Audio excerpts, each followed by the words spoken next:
ছোট্ট একটি দোয়া আল্লাহ রাসূল সাল্লাল্লাহু আলাইহি সাল্লাম আমাদেরকে বলে দিয়েছেন। সে আমলটা হচ্ছে বিসমিল্লাহিল্লাযী লা ইয়াদুররু মা ইসমিহি শাইউন ফিল আরদি ওয়ালা ফিস সামাই ওয়া হুয়াস সামিউল আলিম। চমৎকার একটি দোয়া। এই দোয়াটা যদি পড়তে পারি তাহলে আল্লাহ পাক রব্বুল আলামিন সকল বিপদ আপদ থেকে আল্লাহ পাক রব্বুল আলামিন হেফাজত করবেন।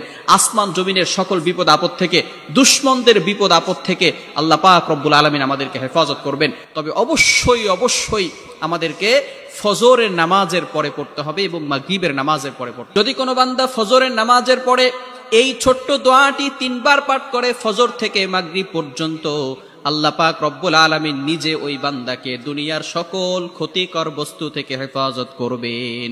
আবার যদি মাগরিবের নামাজের পরে কোনো বান্দা এই ছোট্ট দোয়াটি 3 বার পাঠ করে, বিসমিল্লাহিল্লাযী লা ইয়াদুররু মা ইসমিহি শাইউন ফিল আরদি ওয়ালা ফিস সামাই ওয়া হুয়াস সামিউল আলিম,